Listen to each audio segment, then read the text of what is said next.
11. O típico, problemas da forma. Alongamos-nos alongamo-nos na análise do reflexo estético do conteúdo, porque a questão não estava esclarecida. Neste ponto, dirigiremos nossa atenção para o lado formal do típico, sem que sem de nenhum modo pretender esgotar a relação conteúdo-forma. Esta será a tarefa de outros estudos mais concretos. Limitar-nos-emos, ao contrário, a chamar atenção apenas sobre um aspecto, ainda que muito importante desta relação: a capacidade de suscitar experiências, a função evocadora da relação da elaboração formal. É evidente que, nesta capacidade, reside uma tarefa central da forma. Seria um erro, naturalmente, supor que a assimilação e a elaboração do conteúdo tivessem um caráter puramente mental e contemplativo, e que, na criação da forma, ao contrário, prevalecesse o momento da evocação, da experiência e da paixão. Deste modo, colocar-se-ia novamente o conteúdo na esfera do reflexo científico, e não mais se poderia compreender como a forma decorre organicamente deste conteúdo. Tentaremos mostrar agora como a elaboração formal constitui o verdadeiro princípio decisivo, ao passo que a elaboração estética do conteúdo é um simples trabalho preliminar, que em si tem ainda pouco valor artístico. E isto porque a permanência na simples elaboração do conteúdo tem como resultado não um produto artístico inferior, mas simplesmente algo que não tem nenhum valor do ponto de vista estético. Esta falta de autonomia, contudo, em nada diminui a prioridade do conteúdo, ou seja, a absoluta insubstituibilidade daquele trabalho artístico, insubstitutibilidade daquele trabalho artístico preliminar sobre o conteúdo para a final realização formal realmente artística. Nasce algo substancialmente novo. Através da elaboração formal, não se pode responder a esta pergunta com um simples sim ou não. Se os artistas de valor, se artistas de valor, tais como Courbet e Leibel, não estavam profundamente convencidos, subjetivamente, de não criarem nada mais do que uma reprodução o mais possível fiel da natureza, isso não significa que caíssem no naturalismo, no plano teórico, nem mesmo que estivessem enganados. Estes artistas nada mais faziam do que expressar a mais profunda tendência criativa de toda a arte autêntica, no sentido que indicamos ao examinarmos a correspondência entre obra de arte e realidade. Que se pense no pintor Mikhailov, em Ana Karenina, de Tolstói. Sua concepção, partilhada também por Tolstói, era de que o artista não deveria fazer mais do que retirar as figuras dos véus que as cobrem, de modo a não danificá-las. Encontramo-nos aqui em face de uma concepção que assinala para a forma uma imensa missão, mas que, ao mesmo tempo, a impede de produzir algo radicalmente novo em face da realidade. É impossível negar que tal fato expressa em um momento importante e decisivo da forma artística, mas apenas um momento. Se agora quisermos sublinhar o lado oposto dessa situação, deveremos dizer inicialmente que a contradição que aqui se manifesta é uma contradição da própria vida artística, ou seja, uma contradição que, com sua existência, sua função, sua superação e sua reprodução, constitui a essência da elaboração formal na arte. Vale para ela o que Marx disse da contradição dialética em geral. Abre aspas, abre aspas, uma das formas do movimento nas quais aquela contradição se realiza e, ao mesmo tempo, se resolve, fecha aspas. Consideremos este fato em relação com um problema estreitamente ligado ao típico, do qual trataremos em seguida. Falando do reflexo científico do tipo, distinguimos este conceito do de média, que é frequentemente confundida na teoria e na praxis artísticas com o tipo, mas não analisamos tal conceito ao tratarmos do típico do ponto de vista do conteúdo. E isso não ocorreu casualmente. De fato, na hierarquia formada pelos tipos no plano do conteúdo, sua importância histórico-social tem o peso decisivo, sempre concentrado naturalmente sobre um determinado problema particular. Seria uma violência dogmática prejudicial à arte pretender impedi-la, mesmo que só parcialmente, de representar o médio. A questão se apresenta de um modo inteiramente diverso quando se fala da elaboração formal. Apresenta-se aqui a escolha. O modelo para a caracterização artística deve ser a estrutura normal do típico ou a do médio. O princípio desta escolha implica, em resumo, o seguinte: se a forma da caracterização parte da explicitação ao máximo grau das determinações contraditórias, como no típico, ou se essas contradições se debilitam entre si, neutralizando-se reciprocamente, como no médio. Aqui não mais se trata de saber simplesmente se uma dada figura é média ou típica no que diz respeito ao conteúdo de seu caráter, mas trata-se, ao contrário, do método artístico, acima indicado da caracterização. Ele possibilita, e isto ocorre frequentemente, que artistas de valor elevem um homem médio à altura do típico, colocando-o em situações nas quais a contraditoriedade das suas determinações se manifesta não como equilíbrio médio, mas como luta dos contrários. E apenas a vacuidade desta luta, a queda no torpor, caracteriza definitivamente a figura como figura média. É igualmente possível, isto ocorre que também muito frequentemente, sobretudo na arte mais recente, que a representação do que é em si típico seja rebaixada ao nível estrutural do que é médio, o que acontece quando a contraditoriedade das determinações não é abandonada ao seu livre curso e os resultados já são já a prioristicamente estabelecidos. No primeiro caso, vemos como a verdade da forma, que desenvolve seu conteúdo médio de acordo com as proporções da vida real, engendra movimento e vitalidade no que é em si rígido. No segundo caso, vemos que o modo da realização formal na representação é muito mais pobre do que a realidade empírica imediata. Trata-se indubitavelmente da oposição que pertence à concepção do mundo entre ser e devenir. E também aqui a elaboração formal não pode transformar em nada, um nada em alguma coisa, não pode transformar o abstrato em concreto, mas pode, como vimos, mediante um exemplo importante, extrair de meras possibilidades uma realidade artística. Pode produzir modificações qualitativas na estrutura imediata e aparente do conteúdo. Essas funções indicam a função decisiva, autônoma e aperfeiçoadora que a forma desempenha na obra, mas, ao mesmo tempo, indicam, como no caso do ser e do devenir, que esta função da forma depende precisamente do fato de que ela, com relação ao mero conteúdo, e naturalmente considerado já também de um ponto de vista estético, representa em várias questões uma verdade superior da vida, uma maior aproximação à sua totalidade e à sua essência. No presente caso, esta verdade da forma pode ser expressa também do seguinte modo: tipo e média existem na vida como determinações opostas, diversas, mas sua oposição também na vida não é metafísica. A forma da grande arte expressa, portanto, precisamente esta verdade da vida. O típico não é, ele torna-se. O médio não é uma entidade metafísica, mas também um devenir, um tornar-se, um resultado da luta entre determinações sociais ricas de contradições. Nota de rodapé. Estudei particularizadamente esta questão em diversos ensaios. Indico, sobretudo, minha análise do Oblomov de Goncharov, em Essay über Realismus, ensaio sobre o realismo. Sobre este modo de caracterização em Gorky, escrevi. Assim, o tédio adquire em Gorky um caráter dramático, a solidão se torna diálogo. Um homem medíocre surge como um caráter poético.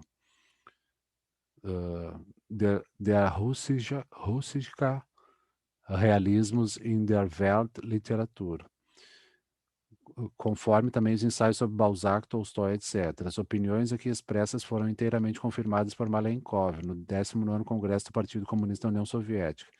Diz ele, abre aspas, o típico corresponde à essência do fenômeno histórico-social, mas não se confunde com o cotidiano. A ampliação voluntária das figuras, a acentuação das suas qualidades não exclui o típico, ao contrário. Ela o revela e o sublinha de um modo mais completo. Fecha aspas, fim da nota de rodapé. Portanto, a forma artística chega àquela infidelidade em face dos fenômenos singulares, das singularidades e das exterioridades da realidade, tão somente por causa da sua fidelidade apaixonada à realidade tomada em seu conjunto. Após observar num caso importante a função da elaboração formal artística em sua viva relação com a vida representada, podemos agora defini-la melhor em relação ao nosso presente problema, em relação ao típico. Em primeiro lugar, a forma artística empresta completa concreticidade a um dado tipo. Em segundo, produz uma unidade evidente, impossível de separar, dos traços que fazem das figuras singulares seres plenamente caracterizados e daqueles nos quais se exprime a sua essência típica, cada traço típico contendo superadas em si determinações socialmente universais. A verdade da forma também aqui reside no fato de que torna evidente a incessante conversão recíproca do particular no típico, e vice-versa, a conversão que existe na vida. Em terceiro, esta unidade não é representada partidariamente, mas cada figura visa exercer uma influência individual. Em quarto, as figuras singulares devem certamente provocar a impressão de uma vida independente e autônoma, mas sua existência artística depende objetivamente de suas mútuas relações com as outras figuras representadas, da posição e da função que possuem na hierarquia dos tipos da obra determinada, hierarquia que, por sua vez, não é algo estático e imóvel, mas algo que se movimenta dinâmica e dialeticamente, provocando mutações e transformações. Estas funções principalíssimas, que naturalmente poderiam ainda ser multiplicadas, formam uma unidade orgânica. Elas só podem ser artisticamente realizadas ou no acto. Separamos-las tão somente para fornecer uma explicação conceitual. Sua multiplicidade é o reflexo da infinitude intensiva de cada momento da vida. A unidade da multiplicidade na realização formal, igualmente, é o reflexo da própria vida. Se agora quisermos sintetizar esta rica e articulada unidade da realização formal, chegaremos à capacidade de suscitar experiências, a função evocadora da forma artística. Essa propriedade é tão evidente que reaparece diversamente formulada, explicada, valorizada em quase todos os tratados de estética. Isso significa que, por trás dessa evidência imediata e peremptória, escondem-se, todavia, problemas e possibilidades de equívocos. Trataremos aqui tão somente de uma dessas numerosas concepções equívocas que hoje exercem uma influência relativamente ampla. Referimos-nos à autonomização da função evocadora da forma, a tendência em destacá-la do reflexo da realidade. Concepções desse gênero, naturalmente, têm grande peso, sobretudo na estética musical, que só recentemente, mesmo assim com muitas hesitações, aproximou-se da teoria do reflexo. Mas concepções semelhantes emergem também na teoria da literatura, onde o caráter do reflexo é de evidência muito mais imediata. Podemos citar como exemplo o inglês Christopher Caldwell, inteligente teórico da estética, que considera a lírica exclusivamente pelo lado evocativo, vendo nela uma obra-sonho, que, diferentemente dos gêneros que refletem a realidade, expressaria unicamente a pura e isolada subjetividade, fazendo apelo exclusivamente a esta. Na eficácia artística, Caldwell vê com justeza, e disso falaremos mais longamente quando da conclusão dessas considerações, um apelo não à consciência do homem, mas à sua autoconsciência. Ele destrói, contudo, toda a justeza implícita nesse juízo. Por um lado, porque estabelece uma rígida antinomia metafísica, imaginando a autoconsciência como um fechar-se em face do mundo. Por outro, porque atribui esta eficácia apenas à lírica. Ele desemboca, assim, na teoria substancialmente influenciada por Poe e Mallarmé, de que apenas a lírica empregaria a palavra como órgão real, e precisamente para destruir a estrutura da realidade. Ao passo que os romances, por exemplo, não seriam diretamente compostos por palavras. É significativo que, como exceções, Caldwell fale de Proust, Moreau, Lawrence, etc. Influenciado pela estética da decadência, Caldwell não vê que toda grande e autêntica lírica, seja de Goethe ou de Pushkin, é sempre um reflexo da realidade, que Goethe, com a concepção da poesia de ocasião, formulou teoricamente sua praxis, dizendo também: em seu cume mais alto, a poesia revela-se inteiramente exterior. Quanto mais se retira para o interior, mais tende a se abaixar. Além disso, não vê que nenhum reflexo objetivamente justo da realidade no romance poderia possuir eficácia artística se não existisse uma passagem evocadora das palavras, das imagens, etc. As passagens felizes de Natasha em Guerra e Paz de Tolstói não são menos evocadoras do que qualquer metáfora na lírica. Nota de rodapé. Christopher Caldwell. Minhas opiniões estão resumidas brevemente no ensaio Politische Parteienlei, Participação Política e Perfeição Poética, mas a múltipla função da forma tem também um lado específico estético universalizante. Da especificidade do conteúdo artisticamente refletido, como vimos, nasce a possibilidade da individualidade da obra de arte em si completa, mas tal individualidade só pode ser realizada através da elaboração formal. Ainda que uma determinada qualidade do conteúdo possa ser decisiva para a referida função da forma, na fase conteudística da gênese, o conteúdo só é completo, só é um mundo para si enquanto intenção. ele está ainda necessariamente ligado a outros elementos conteudísticos da realidade refletida. Somente a forma é capaz de quebrar essas ligações, difundir evocadoramente os momentos verdadeiramente essenciais e, consequentemente, de fechar em si a individualidade da obra. Desenhar significa selecionar, dizia o pintor alemão Liebermann. Deste modo, a particularidade como categoria específica da estética ganha uma nova concretização. Na realidade, a evocatividade se expressa da seguinte maneira: a unidade orgânica indivisível do singular e do universal, sua superação, ou melhor, sua fusão na nova síntese, na qual já não podem mais ser descobertos, esta síntese é precisamente a particularidade. Tentemos esclarecer esta ideia à luz do problema do típico, de que estamos tratando. Já falamos da hierarquia de tipos que existem em toda a obra. Dissemos também que na arte não pode existir uma figura típica isolada, nem tampouco o compêndio de todos os traços típicos de uma só personificação. Ao contrário, em toda obra de arte notável, os diversos tipos iluminam-se reciprocamente, tornam-se mais plásticos ou antes adquirem vitalidade artística, precisamente através de suas semelhanças, de seu paralelismo e do contraste entre caráter e o destino de cada um. Somente assim a hierarquia dos tipos, como fundamento ideal da composição, transforma-se numa composição verdadeiramente artística, ou seja, na evocação de um mundo particular no qual, por um lado, as figuras, destinos e situações singulares possuem uma evidência sensível, independente e autônoma, enquanto, por outro, sua concreta totalidade se compõe num completo mundo particular, no qual todos esses momentos singulares têm apenas a função de dar vida, reforçando-se e integrando-se reciprocamente a este novo conjunto. Deve-se sublinhar energicamente que o pressuposto indispensável para a boa realização desta síntese é a justeza conteudística de todas as singularidades, bem como de suas relações e de suas proporções. Mas, com igual energia, deve-se também sublinhar que as mais justas observações de conteúdo, por exemplo, do ponto de vista psicológico, ou sobre as relações e as situações permanecerão inteiramente irrelevantes do ponto de vista artístico, sem sua elaboração formal faltar esta força evocadora. Deve-se sempre levar em conta este duplo aspecto de toda determinação, se quer compreender corretamente as funções essenciais criativas do novo, que são as próprias da forma artística, que são próprias da forma artística. Antes de tudo, deve-se levar em conta o caráter inseparavelmente espiritual sensível de todos os elementos formais. Esta unidade é ainda mais claramente perceptível quando a forma parece ser mais incontestável o caráter sentimental, quando na forma parece ser mais incontestável o caráter sentimental, de estado de espírito, puramente evocativo.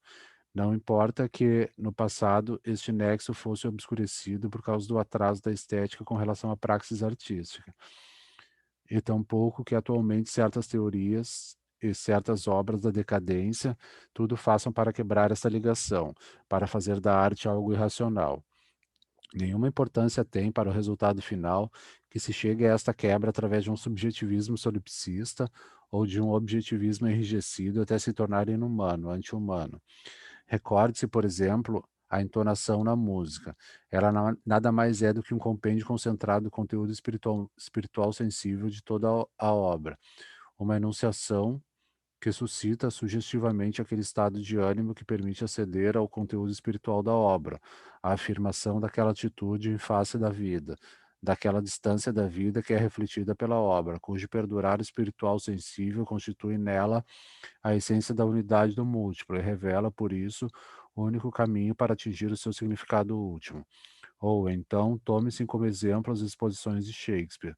Elas não servem simplesmente para tornar conhecidos dados fatuais relativos às pessoas e às situações do drama, sem os quais tudo o que se segue seria incompreensível.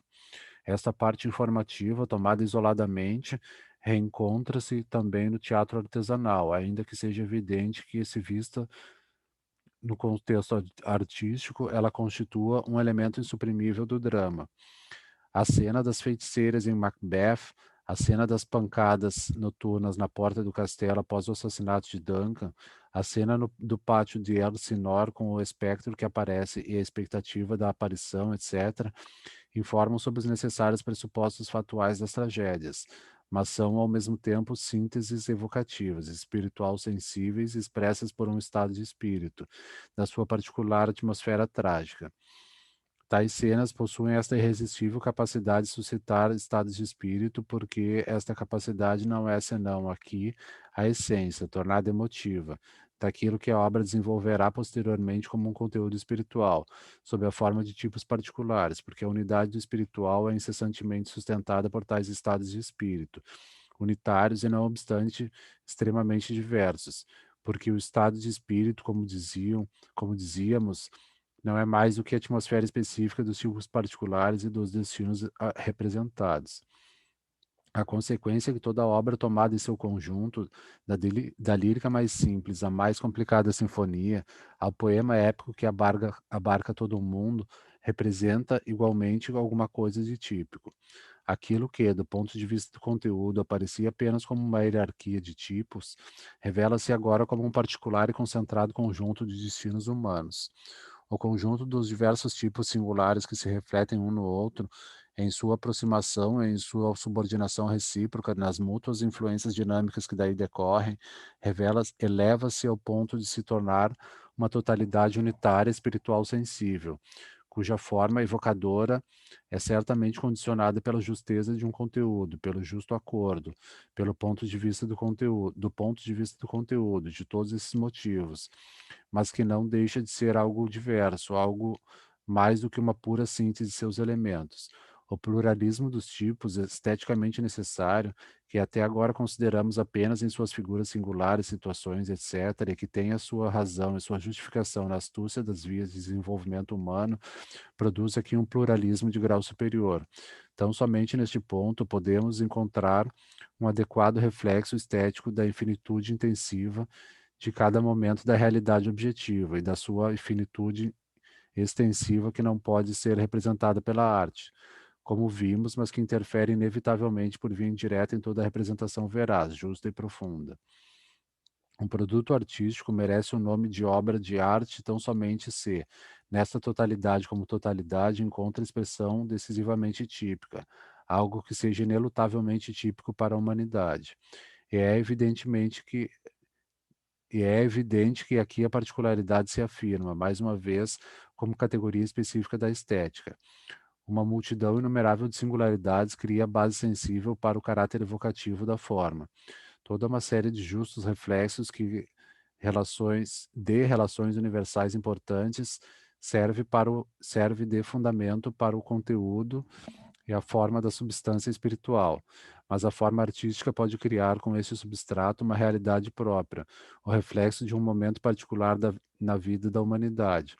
Então, somente se a singularidade perder a sua mera particularidade, a universalidade perder a sua abstratividade conceitual, se ambas se resolverem integralmente no reino intermediário sensível e espiritual da particularidade.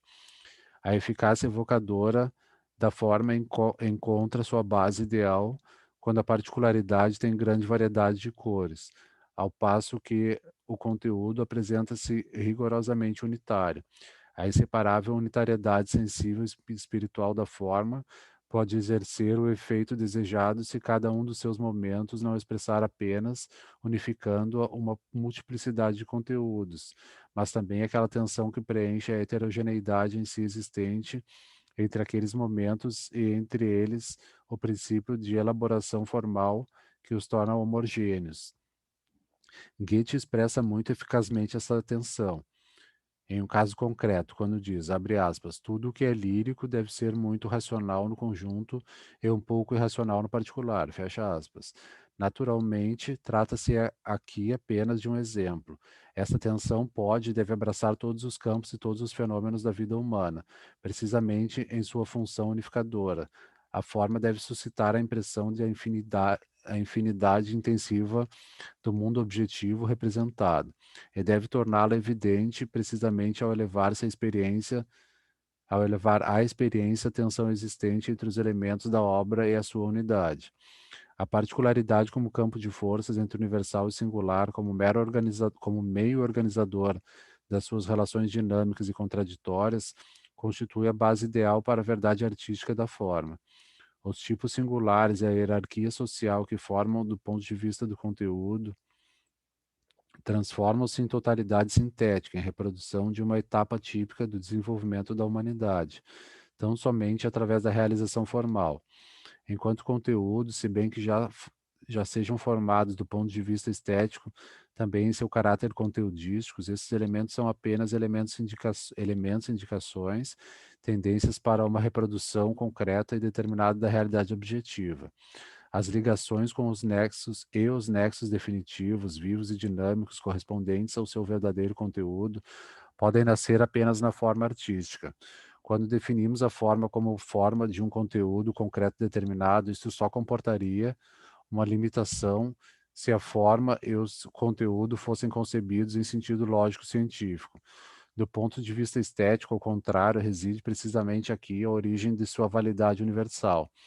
Com essa definição, expressa-se apenas em forma mais abstrata a verdade fundamental da estética. Em sua esfera, o típico representa o mais alto nível de generalização. A verdade da forma, precisamente enquanto torna evidente esta particularidade concreta, é uma verdade da vida. A máxima intensificação é, consequentemente, a elevação de uma qualidade particular da verdade real do conteúdo refletido.